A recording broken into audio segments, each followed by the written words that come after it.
네, 청취 수업, 청취 영어 듣기죠. 더 잘하려면 어떻게 해야 하는가에 대해서 설명을 시작하도록 하겠습니다. 요즘 학생들은 대부분 청취 능력이 좋아요. 여기 지금 제가 써놨듯이 청취 능력이 상당히 좋습니다. 그런데 어릴 때부터 어학원 계열을 꾸준하게 다녔던 학생들 같은 경우는 청취 능력이 확실히 좋은데, 개인 교습이나 그룹과의 쪽에서 학습을 진행했고 청취를 집중받지 못했던 학생들 같은 경우는 또 상대적으로 실력이 굉장히 안 좋습니다. 이게 좀 편차가 있어요, 요즘 학생들 상황이. 그리고 실력이 좋다라는 전제로, 그러니까 저희 세대에 비하면 당연히 월등한데 거기서도 또 편차가 나타나는데, 정확도입니다. 정확도에서 좀 학생들마다 차이가 있어요. 어느 학원을 다니고 어떤 교육을 받고에 따라서 이 시간이 쌓여진 결과값이 좀 차이가 나는 경우가 있습니다. 청취 같은 경우는 문제 풀기나 듣기 위주로만 진행하는 경우가 있고, 반드시 받아쓰기라 그러죠. 빈칸빈칸을, 그러니까 블랭크를 갖다 쭉 해놓고 채워넣기 식으로 받아쓰기를 집중적으로 교육받았던 학생들과의 차이가 좀 편차가 커요. 학생들이 저희 이 주세나 학원에 입학해서 한 번 또는 두 번 정도 수업을 듣고 나가지고 청취가 생각보다 너무 쉽다 이렇게 하는 학생이 있고, 청취가 생각보다 너무 어려워서 받아쓰기, 주소연 학원의 청취는 무조건 받아쓰기 숙제가 있어요. 과제가 받아쓰기 과제를 하는 게 너무 힘들다 이렇게 표현한 학생들이 있거든요. 거기에 대해서 좀 설명을 해볼까 합니다. 일단 쉽다라고, 너무 쉽다라고 얘기하는 학생들에 대해서 좀 알려줄게요. 청취 실력은 여기 지금 써놨죠. 문제풀이와 받아쓰기를 함께 측정해 봐야 돼요. 문제를 한번 풀어봤더니 한두 개밖에 안 틀리는 것 같아요. 전에 이 정도 청취는 계속 해왔기 때문에 청취 레벨이 안 맞는 것 같아요. 이렇게 얘기하는 분들이 간혹가다 나타나는데, 주선학원에서 측정하는 상황이랑 좀 많이 달라요. 수업 중에 청취 문제풀이를 하고 바로 받아쓰기를 합니다. 과제는 UNK, 나이트, 배런, 카운트까지는 받아쓰기 숙제만 있고요. 듀크서부터 그 상위 코스로 가게 되면 문제 풀고 받아쓰고 두 가지 청취 과제가 적용이 되거든요. 자, 이 상태에서 문제를 풀어봤더니 한두 개 정도 틀리는 것 같다. 이게 잘하는 건가? 적정 레벨이라고 우리는 표현을 합니다. 적정하다. 그 수업을 들을 수 있게. 왜냐면 문제풀이를 했을 때 한두 개 정도 틀려야 받아쓰기를 했을 때 어느 정도 따라와요. 문제풀이 했더니 무조건 다 맞는다. 그런 상황에서도 만약에 받아쓰기를 했을 때 학생이 틀리는 부분이 많다 그러면은 그 학생은 그 레벨이 적정 레벨이에요. 근데 받아쓰기를 할 때도 완벽하고 문제풀이 할 때도 완벽하다 그러면은 좀 생각해 볼 필요가 있는데, 문제는 코스 구성이 청취 하나로 구성되어 있는 게 아니잖아요. 청취에, 독해에, 문법에, 어휘에, 카운트 같은 경우는 영자까지 다 들어가 있는데, 그러면 나머지 파트도 다 똑같이 그럴만한 여유가 나타난지를 확인해야 이 코스가 아닌 그 위 코스가 맞을지도 모르겠다, 한번 올려볼까, 이런 어떠한 중간 레벨업 측정이나 고려를 해볼 수가 있는 거잖아요. 근데 청취는 쉬운데 나머지가 다 데이터가 안 좋아요. 당연히 그 코스가 맞는 거죠. 오히려 청취 하나라도 여유가 있으니까 다행이다, 이렇게 생각해야 되는 상황이라고 보면 정확할 겁니다. 자, 여기 지금 써놨죠. 청취 받아쓰기 LC 채우기 과제라고 하는데, 목표는 통과 제출이 아니라 만점이에요. 만점. 지금 주소연학원에 이제 최상위 코스가 탭스 과정이 있고 토익 과정이 있잖아요. 이 토익이나 탭스 과정에 있는 학생들이 이 청취 과제를 하게 되면 문제 풀기를 하고 받아쓰기도 하고 두 가지를 다 하는데, 받아쓰기 할 때, 그러니까 채우기를 할 때 블랭크가 막 1000개가 넘어가고 1500개가 넘어갈 때가 있어요. 이 1000개가 넘는 이 받아쓰기 블랭크를 하나도 안 틀리고 다 맞는 경우의 학생들이 꽤 나옵니다. 탭스 과정에서도. 이런 상황으로 저희가 교육을 시키고 진행을 하거든요. 그러면 그 밑에 코스에서 뭐 배런이다, 나이트다, 카운트다, 당연히 만점이 목표가 돼야죠. 한두 개 틀리는 것도 뭐 완전하게 완성을 했다라고까지 표현을 안 해요. 아, 잘했구나, 열심히 했구나, 요 정도 상황이라고 보시면 돼요. 그리고 또 이 청취 받아쓰기 과제가 이러한 어떤 만점에 도전하는 이런 전제로 되어 있기 때문에 1차 제출과 2차 제출로 구성이 되어 있거든요. 요거는 청취 과제 파트에서 다시 확인을 상세하게 하시는데, 일단 온라인 학습 페이지에서 과제를 해요. 여기 지금 과제 그 순서가 나오죠. 청취 받아쓰기 일시 채우기 과제에는 밑에 어휘가 있습니다. 첨부 단어. 그 중에서 충분히 알고 잘 들을 수 있는 단어는 넘어가고, 아 요건 내가 잘 모르는 단어인데, 그러면 옆에 네이버나 다음 사전 띄워놓고 찾아가지고 발음을 들어보는 거예요. 그래야 들을 수가 있으니까. 그렇게 확인하는 게 1단계. 두 번째는 50에서 60% 과정마다 약간씩 차이가 있습니다. 기본적으로는 50% 정도인데, 일단 그 정도의 정답률이 나오면 1차 제출이 돼요. 그리고 나서 제출을 하잖아요. 그러면 오답을 빨간색으로 표시해 주거든요. 1차 제출이 끝나면은 정답은 2차 최종 제출이 돼야 정답이 나오고, 야, 이 부분이 틀렸다 이렇게 빨간색으로 쫙 표시를 해준단 말이에요. 그 빨간색 표시를 10번이든 100번이든 들어가면서 정답화 시키는 거예요. 근데 일단 한번 수정을 하잖아요. 수정을 하면 빨간색이 없어집니다. 그러면 아 이게 정답인가 이렇게 착각할 수 있는데, 그게 아니라 수정을 했다 이런 표시일 뿐이에요. 그래서 수정할 때 진짜 정확하게 다시 들었어요. 아 그럼 이건 100%딱 수정. 근데 좀 애매해요. 그럼 계속 듣는 거예요. 상황에 따라서는 학생이 한 뭐 수십 번을 들었어요. 그런데도 모르겠는 거예요. 그러면 사전도 다시 찾아보고, 이게 이 단어가 아닐까 이 단어가 아닐까 하면서 그 원어민 그 발음이 나오잖아요. 웹사전에서 들어보는 거예요. 똑같은지. 그렇게 계속 찾습니다. 그러다가도 안 되면은 딱 일단은 정지했다가 딴 걸 해요. 아니면 조금 쉬었다가 또 들어봐요. 이 지금 1차 제출에서 주의할 점은 여기 좀 주의사항 써 있죠. 1차 제출을 하기 전에는 임시 저장이라는 게 가능한데, 1차 제출이 일단 끝났잖아요. 1차 제출되고 오답이 쭉 펼쳐졌단 말이에요. 그 상태에서는 임시 저장이 안 되고 일단은 최종 제출까지 쭉 나가야 돼요. 프로그램이 그렇게 구성이 되어 있습니다. 그래서 1차 제출을 하고 딱 페이지를 열었어요. 그때부터는 쫙 해가지고 최종 제출. 만약 중간에 도저히 안 되겠다 그러면은 닫아버리잖아요. 그러면 1차 제출이 완료된 초기화 상태에서 다시 시작해야 돼요. 요것만 주의하시면 될 것 같고요. 집중해서 이 빨간색으로 표시된 오답을 완벽하게 다 잡아내느냐, 하나 정도 틀리느냐, 2개 틀리느냐, 이런 목표로 가지고 청취 과제를 완성해 나가는 겁니다. 최종 평가는 2차 제출이 끝나잖아요. 그러면 최종적으로 오답, 그 다음에 정답 이렇게 표시를 해줘요. 그럼 바로 확인이 되죠. 내가 어느 부분에서 틀렸는지. 그러면 딱 덮어요? 아니죠. 틀린 부분을 다시 듣고, 아 이게 이 어휘를 얘기하는 거였구나, 이렇게 이 문장을 발음하는구나, 이걸 계속 귓속에다가 계속 넣어줘야 돼요. 그래야 올라가는 거니까. 잘한다고, 한두 개 틀린다고, 거의 다 들린다고 이 청취를 무시하면 그 학생은 청취가 제자리를 걷게 하는 거예요. 완벽하게 듣는 거 아니잖아요. 그리고 완벽하게 다 들리는 거 아니잖아요. 그러면은 본인이 못 듣는 거, 틀리는 거 한두 개가 결국 지금 정체되어 있다는 얘기인데, 그걸 뚫어야죠. 한두 개 정도 틀리니까 나는 됐어. 그러면 그 코스의 청취 교육이 무슨 의미가 있습니까? 한두 개라도 막히면, 완벽하게 다 만점 나오지 않은 상황이면 틀린 거 한두 개를 집중해서 잡으세요. 그래야 그 수업과 그 과정에 청취 교육이 효과가 있고 결과가 나오는 거예요. 제가 계속 강조하잖아요. 학원을 왜 다니는가? 부족한 거를 메꾸려고. 내가 뭔가 부족하고 뭔가를 더 해야 되기 때문에 그거를 충당시키기 위해서, 그걸 해내기 위해서 학원을 다닌단 말이에요. 그냥 이 정도면 됐지?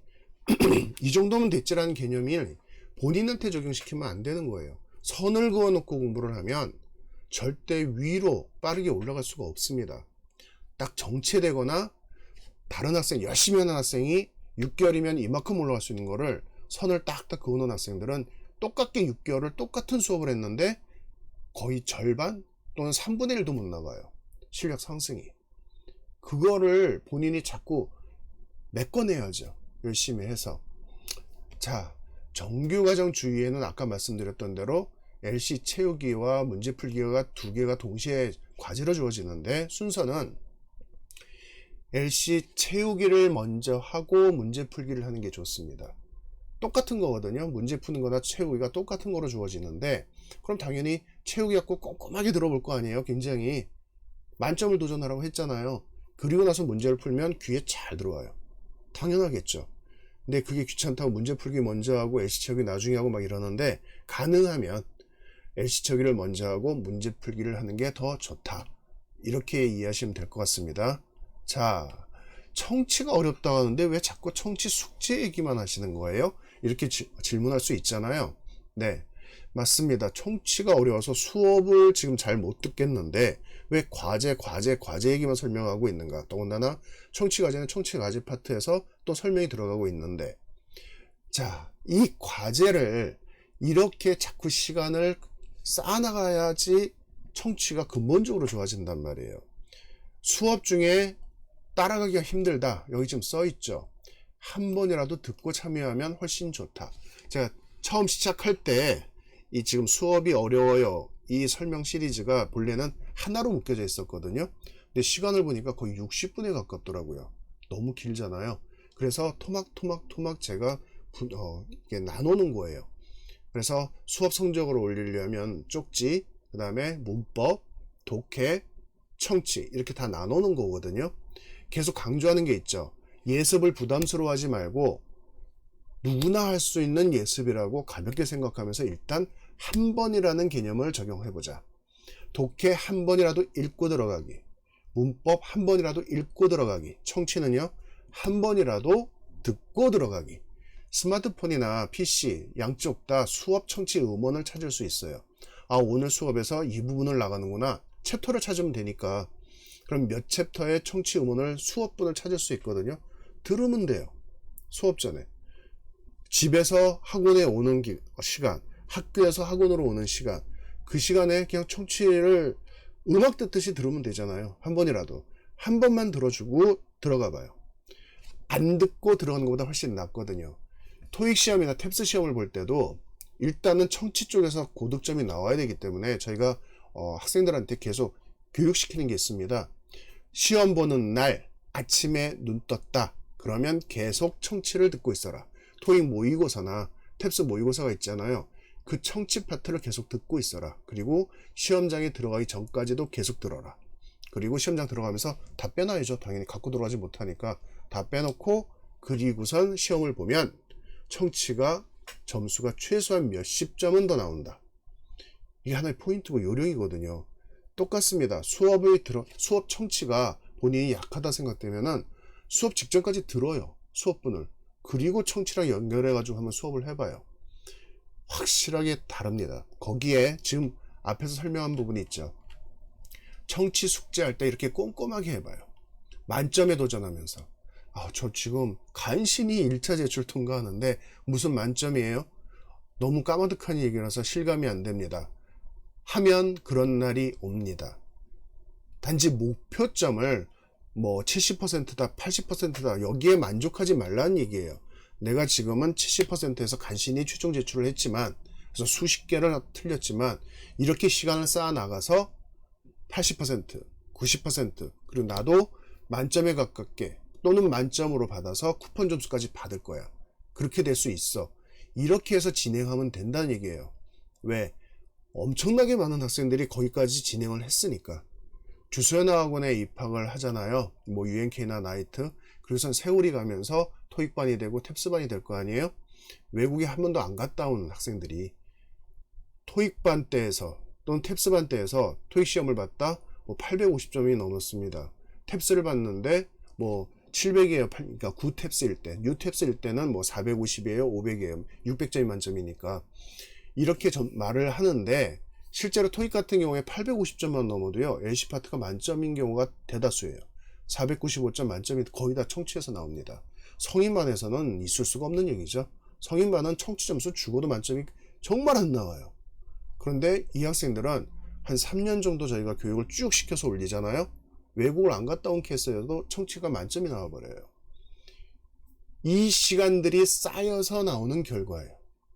이 시간들이 쌓여서 수업에 한 번이라도 들으면서, 한 번이라도 듣고 참여하면서 수업을 집중하고 과제할 때 지금 현재는 어떻다 하더라도 나는 최종 목표가 이거를 다 완벽하게 듣는 거고, 레벨이 올라가도 다 완벽하게 들을 수 있게끔 청취를 늘려나가겠다. 이런 목표로 해서 계속 과제를 집중해서 해서 해 나가잖아요. 1년이 쌓이고 2년이 쌓이고 3년이 쌓이고, 이런 상황이 되면 정말 청취가 정밀해집니다.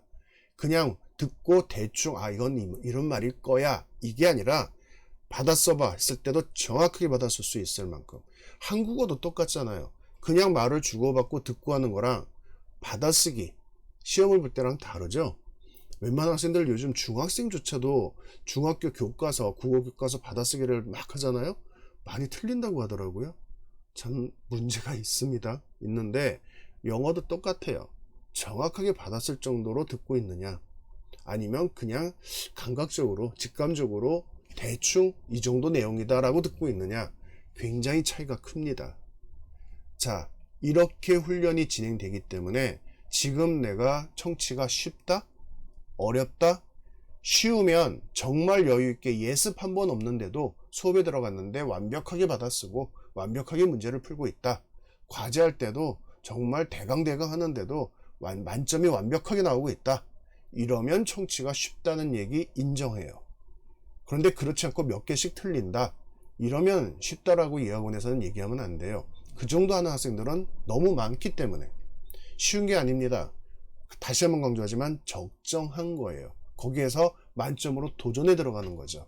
그럼 당연히 그 코스가 맞는 거죠. 청취조차도. 자, 어렵다.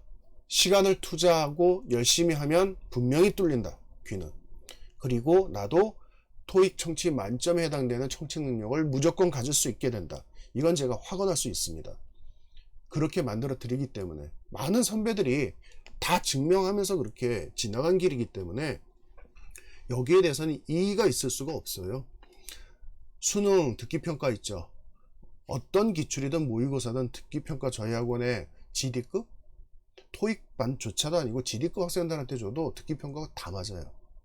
토익반 학생들은 아니 이렇게 쉬운 게 수능 청취 듣기 평가 맞아요? 하고 오히려 반문을 합니다. 학교 가서 고등학생이 돼서 모의고사 볼 때 잔대요. 너무 지루해서. 청취만큼은 확실하게 만들어진다는 것. 자, 그런 프로그램이 계속 진행되고 있다는 것. 그래서 지금 약하다고 자신 없어 할 필요 없고, 아니 약하니까 왔잖아요. 아니 안 되니까 왔잖아요, 학원을. 그럼 와가지고 따라가면 돼요. 견뎌내면 돼요. 확실하게 만들어 준다니까요. 그렇게 가면 되고요. 청취를 잘하는 학생이에요. 더 잘해야죠. 정확하게, 정밀하게, 확실하게 만점을 자신있게 맞을 수 있는 그런 실력 만들어야지 청취에서 자유로워질 거 아니에요. 공부의 완성은 뭔지 아나요? 공부의 완성은 공부에서 자유로워지는 걸 말합니다. 나는 언제든지 진짜 말로만이 아니라 언제든지 만점도 나올 수 있고, 그리고 실력 인정을 누구한테나 받을 수도 있고, 어느 학원에 가도 나는 잘하는 학생으로 인정받을 수 있고, 그런 자유로움이 학습의 완성도라고 저는 보거든요. 자유로워질 수 있단 말이에요, 하다 보면. 자, 보죠. 수업 전이라도 한 번이라도 청취 음원을 듣고 수업에 참여한다. 수업 중에 집중한다. 과제를 할 때 학원에서 지시한 대로 1차 제출 최선을 다하고, 단어 일단 작성하기 전에 첨부 단어 꼭 해야 된다고 했어요. 그리고 1차 제출 끝난 다음에 빨간색으로 표시된 부분을 최대한 반복해서 들으면서, 심지어는 옆에 사전까지 올려가지고 그 음원을 들어가면서 가장 정확한 단어를 찾아서 채우고 최종 제출을 했을 때 다 맞았다. 실수를 한 개 틀렸다. 요 정도까지 나올 정도로 계속 시간을 투자해 가면서 노력하라는 것. 그러다 보면 분명한 결과를 가질 수 있다는 겁니다. 쉽다고 자만해서는 절대 안 되고요. 어렵다고 좌절할 필요 없고요. 이게 주소연 학원에서 전달하는 얘기입니다. 여기 밑에 얘기된 거는 뭐냐면, 화상영어 요즘 많죠. 스마트폰으로도 화상영어 하잖아요. PC로도 또는 스마트폰으로도 화상영어 사이트들이 많이 생겼는데, 당연히 유료죠. 거의 다. 화상영어를 한번 제가 권유했을 때 부모님들 반응이 그거 일주일에 한 번? 아니면 2번? 학생이 잘 하지도 않고 해봐야 효과를 잘 모르겠어요. 한 몇 달 해봤는데 의미가 없는 것 같아요. 이렇게 얘기들을 하시는데, 왜 이 영어라는 교육을 몇 달이라는 기준으로 생각을 하시나요? 이 어학은 최소 몇 년이 쌓여야 돼요. 최소 몇 년이거든요. 지금 대부분의 학생들이 뭐 유치원 시기 때 당연히 영어 하고요. 학습지든 뭐 개인 뭐 교습이든 아니면 심지어는 영어 유치원을 많이 다니든 이렇게 하고 초등학교 내내 영어를 해요. 몇 년이에요 도대체? 막 4년 5년 6년이 넘잖아요. 그 기간 동안에 지금 현재 뭐를 만들었는지를 보세요. 그 엄청난 시간과 경비가 들어갔잖아요. 근데 무엇이 만들어졌는가? 그러면 화성영어를 뭔가를 해봤다. 문법을 좀 공부해봤다. 몇 달 해보고 아이고 도저히 뭐 실력이 차이가 없는데 6년 7년 왔다 해왔던 것에서 결과가 없는 상황에서 몇 달을 새로 해보고 결과 없다고 놔버려요? 이러면 맨날 제자리예요. 이 상황이. 화성영어 같은 경우 일주일에 한 번 한 뭐 60분 정도 1시간이죠. 일주일에 한 번이라도 해보세요. 해보고 그 사이트가 끊어버리는 게 아니라 그 사이트에 뭐 어떤 강사 수준이나 여러 가지 상황들이 있잖아요. 아닌 것 같으면 사이트를 바꿔버리세요. 한 개만 있는 게 또 아니고 굉장히 다양한데 또 바꿔서 또 한 달 해보고 별로면 또 바꿔서 해보고 자꾸 바꾸는 게 뭐가 안 좋지 않나요? 뭐가 안 좋아요? 어차피 화상영어인데 현지 외국인과 화상으로 영어를 주고받으면서 주제를 가지고 그걸 계속 시간을 갖는다가 중요한 거지 어디와 한다는 게 중요한 게 아니거든요. 실제로 뭐 필리핀 쪽이다 필리핀 영어 그 사용자들의 수준이 너무 현격하게 차이 나요. 진짜 정통 영어에 가깝게 하는 필리핀 영어가 있고요. 그렇지 않은 영어도 있고요. 이렇게 차이가 있고 호주 영어 발음이 굉장히 희한할 수 있어요. 캐나다도 좀 마찬가지입니다.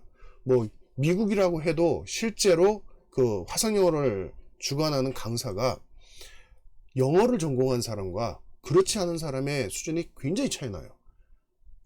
우리나라는 안 그런가요? 대한민국에서 국어를 전공한 사람과 국어를 전공하지 않은 사람. 근데 한국어를 배우러 외국인이 접속을 했어요. 저희가 이제 화상 영어, 그러니까 화상 한국어죠. 한국어 교습 사이트를 열었어요. 근데 국어를 전공하고 스피치를 전공했어요. 그 사람한테 배우는 거랑 전혀 생뚱맞는데 한국어는 다 잘하잖아요. 누구나.